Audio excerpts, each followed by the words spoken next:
Uvuvi usimtaji ni kikundi ambacho kinajishughulisha na watikaji wa mikoko katika eneo la Pwani. Kwa mara hii tumeatika mikoko 35,000. Ilikuwa target yetu ni kuatika mikoko 20,000 lakini tumepita target yetu. Faida za mikoko, kwanza kuifanya Zanzibar iwe ya kijani. Tunatunza ni mazingira. Kikundi chetu mpaka sasa hivi kina chama wasiopungua 40, ikiwa na wake 15 na wanaume 25.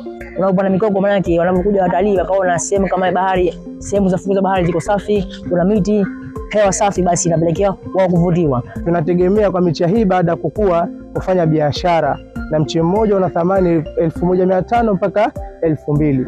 Kwa shilingi za kwa mtu wa chini 1,500, kwa miche 35,000 chini ya milioni 50. Kwa maana ni pesa nyingi ambazo zitatuwezesha sisi kujiajiri wenyewe vijana kama vijana. Jamii niambia kwamba iache kuharibu na kufanya uchafu katika mazingira ya baharini, kwani kufanya hivyo inaweza kapelekea maharibiko makubwa na athari kubwa ambazo ikiwemo na mabadiliko ya tabia nchi kama vile maji kutoka baharini kuelekea huko.